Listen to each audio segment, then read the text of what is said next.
Author event, WWE wrestler Zach Gowen. I want to thank everybody for coming out. Thank you, Zach, for being here to share your story. His message of life not being about what happens to us, but how we respond to what happens to us permeates in all aspects of Zach's life. Zach wrestled with demons, climbed highest peaks, and Zach has overcome some of the biggest obstacles that life has to offer. His life can be defined by three key moments: finding his faith, the birth of his two children, and then when WWE Hall of Famer Roddy Piper ripped off his prosthetic leg. Zach's story has been featured on the Bleacher Report, USA Today, Men's Health Magazine, Good Morning America, The Adam Carolla Show, and Dr. Drew. Ladies and gentlemen, Zach Gowen. Hey. Thank you, Chad. Thank you. Hey, give me the real one, man. That means I'm coming in for the real one. That's amazing. I like that shirt, too. The red really brings out your eyes. Yeah, thank you for that wonderful intro. Beautifully written. Almost like as if I wrote it myself. I wrote it myself. Yeah, so Chad, thank you. Thank you guys for being here. I want to respect your time. That's amazing. I'm very grateful to be here. There's levels to my gratitude, and when I say I'm grateful to be here, there's a foundation and there's a meaning behind it. And thank you for investing part of your Thursday evening in hearing my story. Thank you for thinking of that's interesting enough, or you'll get something out of this enough to leave your family, eat dinner quickly, and find some place to park in Ann Arbor and come out and hang out with me. It means the world to me. It really does. My name is Zach Gowen. As some of you may know, or probably should know, Mr. SmackDown. I work. Like I said, I'm 36 years old. I've been a professional wrestler for the past 18 years of my life, which means literally half my life has been spent in a professional wrestling ring. And there's a certain level of importance behind that, and a certain meaning that professional wrestling and my love of professional wrestling carries on throughout the rest of my life. But my full-time job is I'm a youth empowerment specialist. That means I work for CoolSpeak, a youth engagement company. We travel the country. We work with students from all sorts of background. We get funding from Gear Up, Title I, Title II, Title IV, Title V. If you're in the educational industry, you know exactly what that means. We work with kids that need to hear a message, that need a different change of perspective. And I'm so grateful that I can spend that or explain that to them or give that to them through my work with CoolSpeak. And I have more information about CoolSpeak on the table. If you guys see a good fit for either me or anybody on the team, we'd be happy to make that happen for you guys. So I travel the country and I get to carry a message. And that message is very, very simple. And that message is that life isn't about what happens to us, where we're from, what we're born into. Life is about how we respond to all of that. And if our responses are rooted in faith, in love, and in service, there is a world out there that is indescribably wonderful. Indescribably wonderful. That's my message. And for those of you who have experienced a slice of that, you know it to be true. It kind of sounds like a hashtag Motivational Monday Instagram quote. You know what I mean? But and it sounds like a theory or a fact. Hey, come on in. Right on time. Perfect. Oh, wow. Look at those handsome boys. But it's not. It used to be a theory. It used to be kind of like this out in the ether motivational quote that makes us feel all good inside. But it's not a theory. It's a fact. It's been my experience and it's been my existence. And I'm here to share that with you guys too. So thank you again for allowing me to be here and for allowing me to participate in investing in me. I was born in Ypsilanti, Michigan. I was born right next door. When I say that I'm grateful to be here and there's meaning behind it, I really truly believe that it's nothing short of a miracle that I'm standing before you today. I truly, truly believe that. So I come from an alcoholic, broken, and abusive home. Right? When I was 4 years old, my father made a decision. He decided that his relationship with drugs and alcohol is going to be more important than his relationship with me and my mother. And he took off, never to be seen again. Now, for a long time, I carried around a lot of hate right? I carried around a lot of anger towards my father because I didn't have a dad in my life, or my dad chose that lifestyle over being in the life of his only son. But now that I'm older, through a maturity process, through an educational process, I realized that he wasn't a bad man. My father wasn't bad. He was sick. He was sick, and he was in desperate need of a solution that he never got. And for that, I'm very sorry. So my anger towards him has transformed from anger and pain into a level of empathy. See what I'm saying? So I look at him as a sick person, and I hope and I pray that he does get well. So when my dad took off, my mother and I, my mother, uneducated, not a lot of options, forced us to move into government subsidized housing in Belleville. And we lived in a neighborhood where we had drug dealers, prostitutes. One day we woke up to go to preschool, and there's 4 bullet holes in the side of my mom's station wagon where I sit to go to preschool. This is the environment that I come from. My mother, thank God, right? She met a new man, and that new man provided a different opportunity for us and for the family, moved us out to Livonia. So we lived in the suburbs, like lily white suburbs, like baseball diamonds, 7-Eleven, strip malls on every single corner. You know, I'm talking about the 90s Livonia, where it was like one of the top 10 places to raise your kids in the world. You know what I mean? And so I tend to, and I think it's important to reflect and to try to visualize and look at life through somebody else's eyes, through somebody else's experiences. And I think about my mom, and I think about what she thought at this time, right?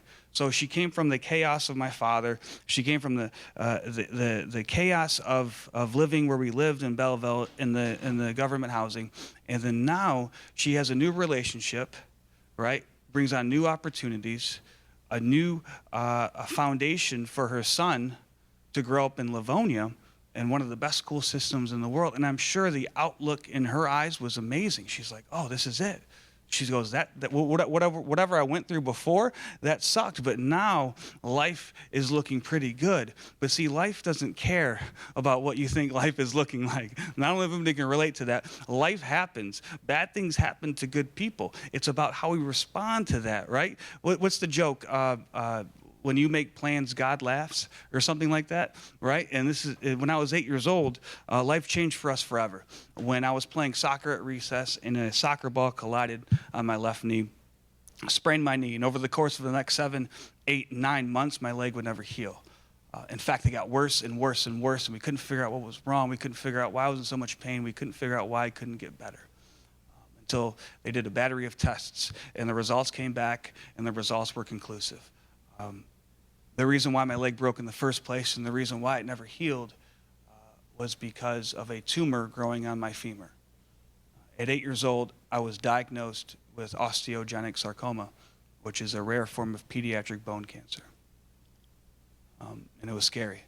So the doctors sat my mom down, right? And they said, "Listen, if you want to give Zach his best chance at seeing his 9th birthday, we recommend an amputation of the leg, full and complete amputation, to prevent it from spreading to the rest of my body. Because once that cancer spreads, as we all know here, it's really only a matter of time." And so people ask me, they're like, "Were you afraid of dying?" You know, and I say, no, because I didn't really understand the concept at that age. It was too big of a ideal for me to really fully comprehend. I just knew that I was sick, and I was in a lot of pain, and I hated hospitals, and I hated being there, and I hated being bald, and I hated throwing up every day, and I hated seeing my friends who I got close with not be there anymore. That's what my experience was. This is my mom, and like I said, I like to try to see the world through other people's eyes, right? And so I think, all right, so my mom, her son is in a battle of his life, right, with cancer. The idea of losing a limb is hanging over the whole entire family, right? My mom's in school full-time, working full-time, all while she is pregnant with my little brother. And if you're a mother in this room right now, you understand how insane that is. Like that, I think I've been through some pretty crazy things, and I've overcome all of that. I couldn't have done that. But that's the power of a mother's love, is it not? a perfect example of that, because she never made me feel scared. She never made me feel that I was less than. She never ever made me feel that insecure. She was always there by my bedside. So they gave my mom an option. They said, listen, we have to amputate his leg to give him the best chance at seeing his 9th birthday. And thank God my mom made that choice. And that had to be the hardest choice of her life, or I would imagine it would be, right? And so even though I lost my leg to the battle of cancer when I was 8 years old, I would argue with you that I won the war of life, because it's been 28 years. I'm cancer-free. I'm standing tall in front of you. I'm able to share my story with you guys here today. Thank you. So when I say that I'm grateful to be here, there's levels to that, right? There's absolute meaning behind that. And my mom, to her credit, she didn't want me to feel different or weird or out there, but I couldn't help it. You know, I look like that. I felt different. I felt ugly. I felt defective. I felt not good enough. I felt like I didn't really fit in with anybody else. And so my mom, she put me in baseball to kind of put me back on the field, so to speak, right? But the hardest part was I couldn't run with my friends, and I couldn't keep up. And although I was going through old pictures about a week ago, and I saw this picture, and I thought of it for the first time. And it's neither here nor there, but I wanted to share it with you guys because I think it's so funny. I want to talk to the person who was in charge, who thought it was a good idea to put the one-legged kid on the Pirates.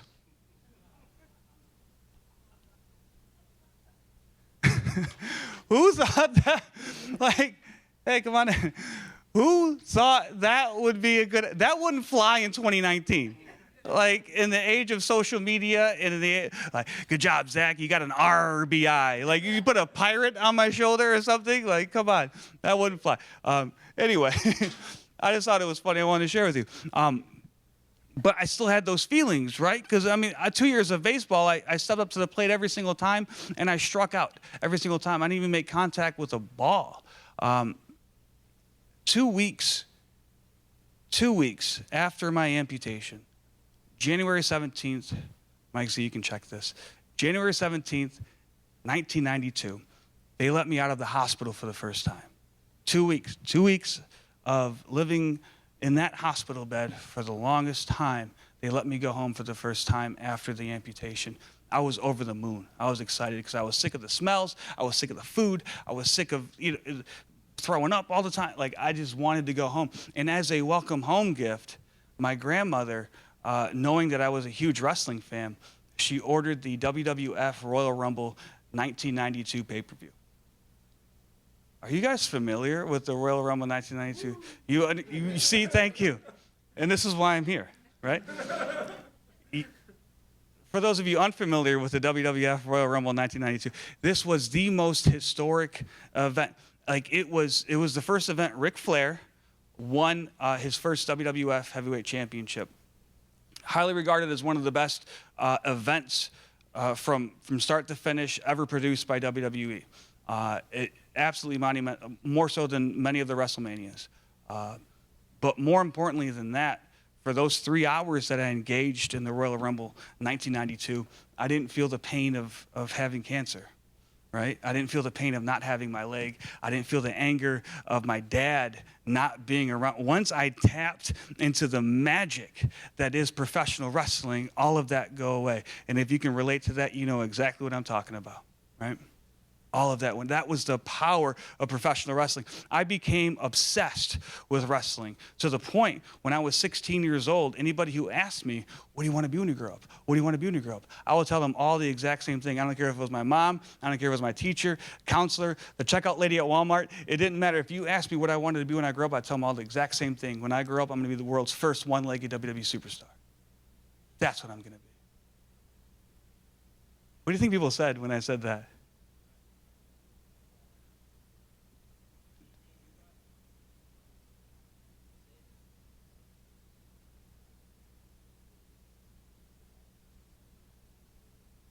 Right. Have we ever said anything out loud of something that we wanted to do or something that we loved and have somebody look at you like you're crazy? Isn't that the worst feeling in the world? It's terrible. Because at that point, you're being vulnerable, right? You're saying, hey, listen, this is what I feel to be 100% true. And to put that out there and have somebody laugh at you or put it down, there's nothing worse than I can even think of than that, you know? And what they did to me, nobody was mean to me. No one's like, oh, you can't do it, even though they're all thinking it. Because not only am I missing a limb, but I also weigh about 137 pounds, soaking wet with a brick in my pocket. Like, so I had a few things going against me in terms of being a successful professional wrestler. Because you think of professional wrestling, you think of Hulk Hogan, Andre the Giant, you think of these larger-than-life superstars. And I was quite the opposite of that. But what a lot of people did is they would, like, patronize me. They'd be like, oh, that's great, Zach. Yeah, go for it. You know? Like they would say to my face, hey, great, but what they misunderstood was the passion and the desire that I had for the wonderful world of professional wrestling. And so I told my mom, I said, listen, Mom, when I grow up, I want to be a one-legged professional wrestler. And she said, Zach, I don't care what you do, just go to college. I said, all right, that sounds like a mom answer. I think the joke's on her because I've been professional wrestling for 18 years, and I'm on academic probation at 2 different college institutions right now. I sure showed her. But she asked me, she goes, well, how do you become a wrestler? And I said, well, just like any other trade, you got to go to a wrestling school. If you want to be a plumber, you know, it's a trade. You learn a trade, and you get certified, and then you hit the road, and then you build your career. And so luckily for me, there was a wrestling school 2 miles from my house.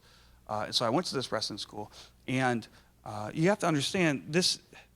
You have to put yourself in the mindset of this never existed.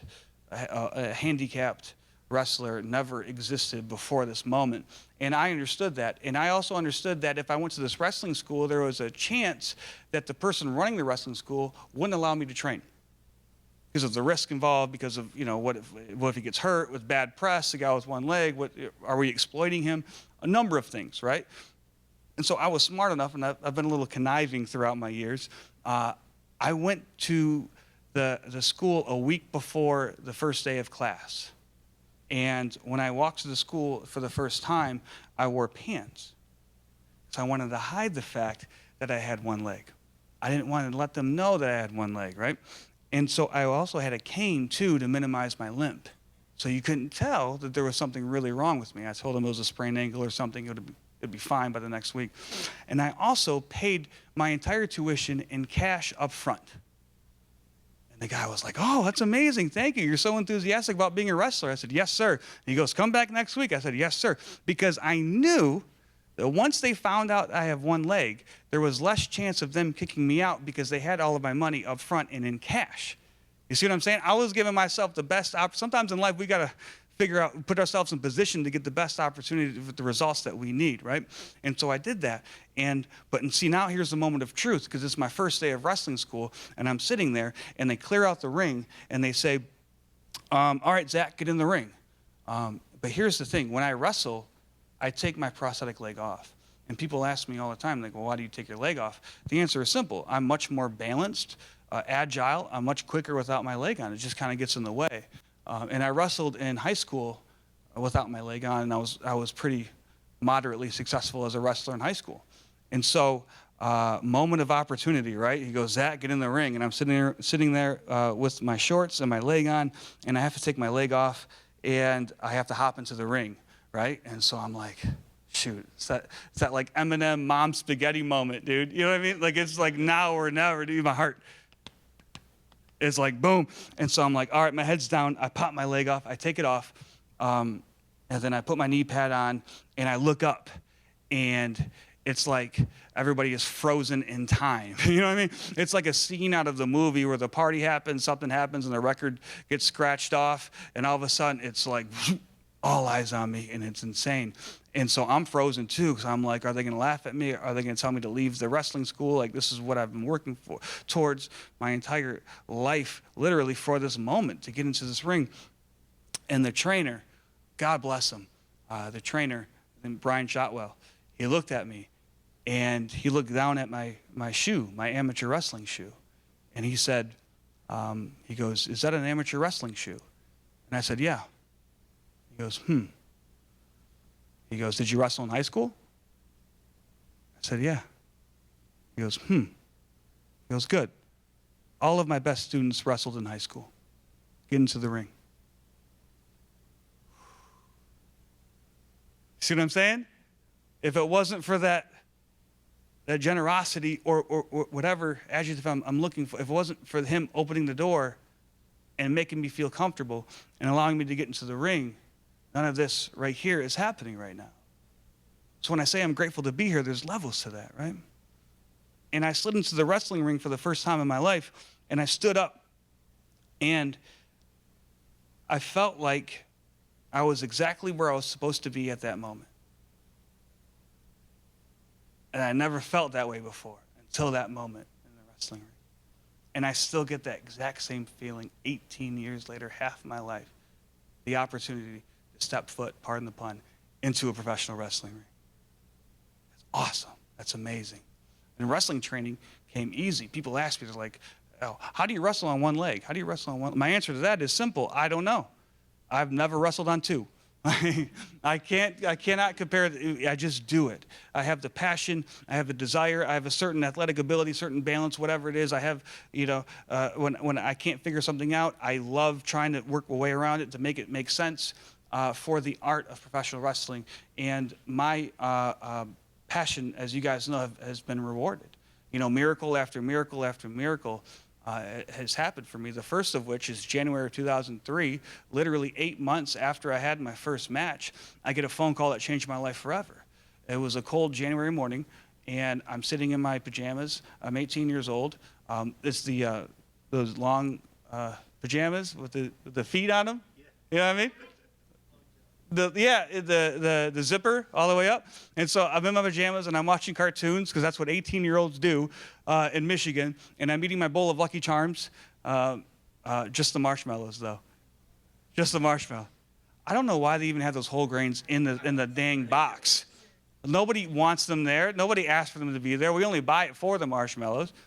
Anyway, the phone rings and this conversation was life-changing. I pick it up. It sounded like this. Hello? I hear a voice. Is this Zach Gowen? Say, who this? Zach, my name is John Laurinaitis, and I'm the Senior VP of Talent Relations for the WWE. So, word? We think you have a fantastic story. We think you're a great wrestler. We'd like to showcase your story on WWE. Do you want to become a WWE superstar? What do you think I said? I said, hell yeah, I do. Are you kidding me? And just like that, my life in an instant changed. Signed a 3-year contract, 19 years old, became the world's first one-legged WWE superstar, just like I said I was going to do when I was 16 years old. Amazing, thank you. This is the... So this was the first promotional pick that I got with WWE, right? And I was so proud and happy to be there in my oversized WWE shirt. Like I was the smallest WWE superstar there's ever been. I didn't even have shirts that fit me. What's funny about this pick, I was giving a presentation in, where was I? Columbus, Ohio, about 6 months ago to an elementary school, like the whole assembly, like kindergarten through K through 6. It was everybody there. And all of a sudden I'm telling her about how I signed with WWE, and I'm showing this picture, and this little girl stands up and she goes, "That ain't you." So what do you mean? She goes, "That ain't you." I go, "How?" I go, "Listen, it's a few years ago, okay? A few years ago. I have a weird beard now, and they photoshopped a tan on me, but that's clearly me. I'm not going to show you."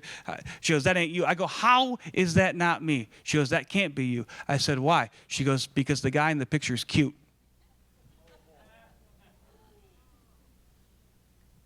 I said, "I will drop kick a 4th grader right now and not even think twice about it." It was so funny. But then the teacher starts scolding her, right?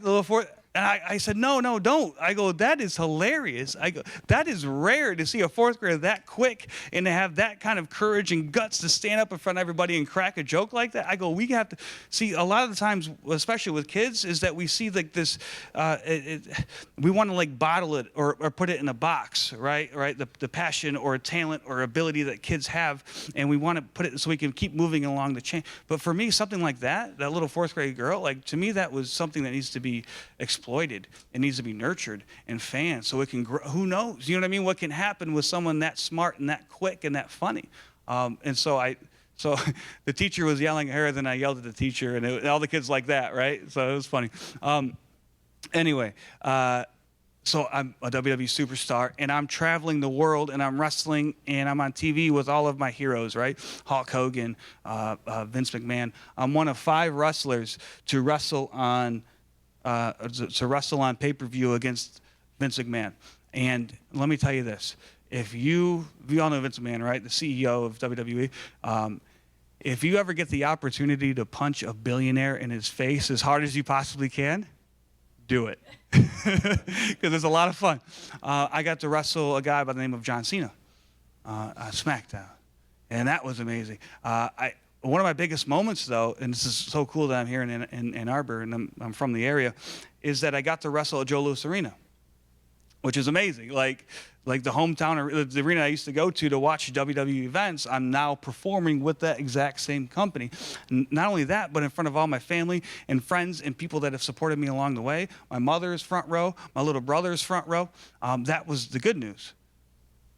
Bad news was I had to wrestle a guy by the name of Brock Lesnar. You know Brock Lesnar? Okay. All right. All right. One second. So for those of you confused as to which one's Brock and which one's Zach, I don't understand why Brock has pecs on top of his pecs on top of his pecs. That doesn't make much sense to me. So when I say that I'm grateful to be here, there's meaning behind it, right? There's levels to that. I survived Brock Lesnar. I should get that on a T-shirt. I survived Brock Lesnar. But I would say the biggest moment in my WWE career is when I got the main event, SmackDown, an episode of SmackDown against the 7'4", 500-pound Big Show, no disqualification match. So the reason why I say it's the biggest moment in my WWE career is not because I pinned the Big Show or it was the main event or 17,000 people were there. It was something really neat happened in that moment. And I think Mark Twain says it best. And I love this quote by Mark Twain, which is the 2 most important days in your life, the day you are born and the day you find out why. Right? The day you find out why. At that moment, I realized that this is bigger than wrestling. The whole point of me surviving what I went through as a child, through my family, cancer, becoming a wrestler, to having the physical attributes to do that, wasn't so I could become a WWE superstar. It was so I could have a platform to carry a message and give hope and inspiration to people that need to hear it, right? And since that day, there have been plenty of detours, right? Detours happen in life, but since that day, my mission has to look for platforms to connect with people, to share my story in hopes of planting some sort of seed of inspiration, right? Life isn't about what happens to us. Life is about how we respond to what happens to us. That is the main message. And if our responses are rooted in faith, love, and service, we can have a life that's indescribably wonderful. I use wrestling as a platform for that. I travel the country with cool speaking. I talk to thousands of kids. I work with parents. I work with teachers. I wrote a book called High Risk Maneuvers that's going to be available in the back. If you guys want to hear more of my story, I'd be happy to provide that for you. NBC, the television program, the television network, provided me an amazing platform a couple of years ago on, you know the show, you know the TV show? That was the highest rated run on the highest rated episode of season 8 of American Ninja Warrior. And 30 million people that week tuned in to see that run, whether it was on TV or YouTube and went viral on Facebook, all that kind of stuff. And what I realized was they didn't tune in because of me. because of my physical attributes or my talents or because I'm so incredibly handsome and charming and good looking and a great dancer and a great singer and a great battle rapper, although all of those things are 1,000% true. They tuned in because of what my story represented, right? Of what can happen if we never ever give up, what can happen if we reach out and ask for help, what can happen if we root our lives and our response to life in faith, love, and service, what can happen if we take our shot. There's a life. It used to be a theory. It's no longer theory. This is fact. This has been my existence. There's a life out there that's indescribably wonderful. Indescribably wonderful. Last year, I had the opportunity to climb a mountain, all right? And what makes this interesting for me is the fact that I was one of 10 amputees in a team of amputees that climbed the top of this Cayambe volcano, which is the highest point on the equator in Ecuador. And we did it in the name of the Range of Motion Project. And it's a wonderful 501c3 nonprofit that helps amputees in America and Latin American countries get legs that don't have access to proper prosthetic care. Something I feel very close, because none of this would be possible without my gift of mobility. And so what the Range of Motion Project does is it gives people like me, who don't necessarily look like me, but people like me, gives them the gift of mobility, and that can mean a whole slew of things for that person and that family. And so we climbed the top of the Cayambe volcano, and something really interesting happened about 500 feet from the top, right? My body shut down. Meaning I looked up and I saw how far we had to go, and my body said, my brain said, this ain't happening. My brain said, there's not enough oxygen in the air. You don't have enough calories. You don't have enough muscle. You don't have enough limbs to get from here to there. And so my brain shut my body down, went into this weird survival mode, and it was insane. I was on top of this mountain paralyzed, and it was terrifying. Luckily, there was someone there. We had guides with us. See what I'm saying? We had guides with us that had walked this path and walked this mountain before us and have taken people like me up and down this mountain. And this guide, he was almost like my guardian angel at that moment. And it's funny, his name was Angel. So he really, very literally was my guardian angel. He reached over and he grabbed my arm and he goes, Zach, I understand that you're in trouble. I said, yeah. He goes, don't worry, we're going to get through this. And I believed him, because I didn't have a choice. He goes, Zach, do me a favor. He goes, can you look down? I said, yep. He goes, whatever you do, do not pick your head up. I said, okay. And he goes, Zach, can you move your left foot? I said, yeah. And he goes, move your left foot. I don't care how big that step is. So I said, okay. And he goes, can you move your right foot? I said, yeah. Move my right foot. And he goes, I don't care how big those steps are. You take one step, left, right, count to 4, bring it back to 1. Count to 4, bring it back to 1. Keep your head down. Can you do that? I said, yes, sir. 1, 2, 3, 4. He goes, do it again. 1, 2, 3, 4. Again, 1. Over and over and over. I don't have zero idea how much time had passed. Zero idea. At a certain point, he told me to stop. When he told me to stop, he said, look up. And I looked up. And we were at the peak. We were it was the most like the clouds parted and God himself was shining a light on me. It was the most transformational spiritual experience I've ever had in my life. We were at the spot. It was so beautiful.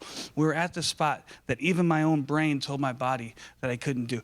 How many times in life do we hear other people say, hey, well, you can and can't do this, right? And we believe them. But how scary is it when our own brains are the ones lying to us? And if it wasn't for the people that had walked the path before us, that were willing to reach back and help guide us up that path, where would we be? You know, all of my victories in life, everything you just saw today is a result of a team, the team effort, people's investment of time, money, and effort, people that saw something in me that even then I didn't see in myself. See what I'm saying? So my victories aren't my victories are their victories.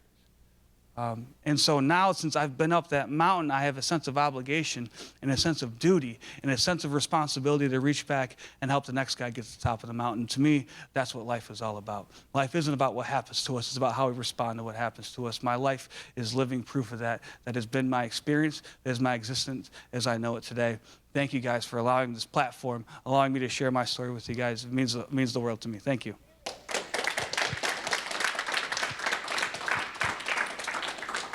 So, I didn't. I gotta tell you. So this right here, out of all those victories, right, that I just talked about, like I climbed the mountain, did a backflip on the Big Show, which is great, as you know, right? But the biggest victory is this right here. Are you kidding me? Like, so that's my beautiful fiance, Kelly, and those two beautiful, handsome boys, the redhead's Nolan, and the little baby blonde is Henry. And here's the amazing thing, right? And this kind of goes back to how I started this whole presentation. And just like my mother did for me, through the application of spiritual principles, through the application of service and faith and love in real, tangible forms, I can provide a life to my two kids that I never had growing up. See what I'm saying? My two kids have never seen their dad drunk. They've never seen their dad high. They've never seen their dad hit their mother. They've never seen their dad not there. And to me, that's the ultimate victory. That goes beyond anything that I do. And so I wanted to share that with you guys. In fact, my family is here. My beautiful fiance, she loves, listen, let me tell you something. So this is Kelly back here, and let me tell you something about Kelly. She says, she goes, I hate the tension. I hate people looking at me. I hate people clapping for me. That's all BS. That is a lie. She loves it. So Kelly here, and then my oldest Nolan over here, and this is my mom as well. She's here with us today too. Like I said, all of my victories in life are a result of my team believing in me even when I didn't believe in myself, and my life is proof of that. So thank you guys very much. I will have books for sale to write the book I wrote. There is, and if you guys want, which would help me out tremendously, there's a 5-question survey at this website. You can fill it out on your smartphone. And it provides feedback for me to allow me to better carry the message to other people, whether it's students, parents, teachers, or even a wonderful, beautiful audience in the library. But if you fill out the survey, I will give you a free copy of my book in an electronic form. So if you can't get a physical copy today, or if you want 2 copies for whatever reason, please fill out the survey. 5 questions, real easy, and it'll help me out tremendously. With that being said, I will be at the table in the back selling books. I think I have a marker or 2. If you'd like an autograph, we can make that happen. Or if you just want to take a picture with me and then tag me on social media, we can do that too. Either way, my name is Zach Gowen. Thank you guys very much. This program was recorded on May 23rd, 2019 at the Ann Arbor District Library.